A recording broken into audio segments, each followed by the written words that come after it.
I am the stroke support group coordinator.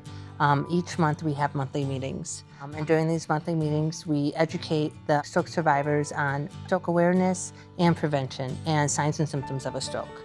And then we usually bring in presenters, whether it's doctors, therapists, other professionals, dietitians, to come in and help the stroke survivors be educated on prevention of strokes. The more they come, the more they hear other people's stories and they learn from each other. And the caregivers, they get support from each other, which is huge.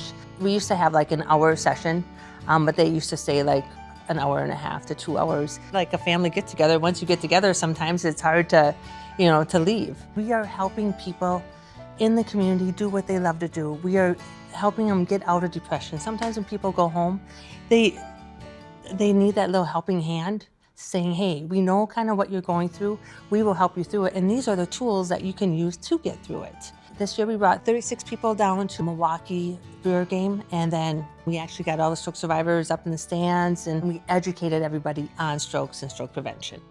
We had a bike ride at Lambeau Field. We've hooked up with a bike hub.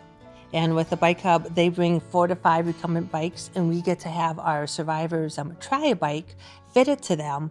So you have patients who can barely walk and they get on a bike and they are going 0 to 30. It's beautiful. It's beautiful for them to feel that independence. Stroke camp we do once a year and it's a weekend. It's a Friday through a Sunday and we have stroke survivors come with their caregivers. It's just a fun weekend. People who haven't fished in 6 years, we're there to help them fish. So they're fishing for the first time since their stroke.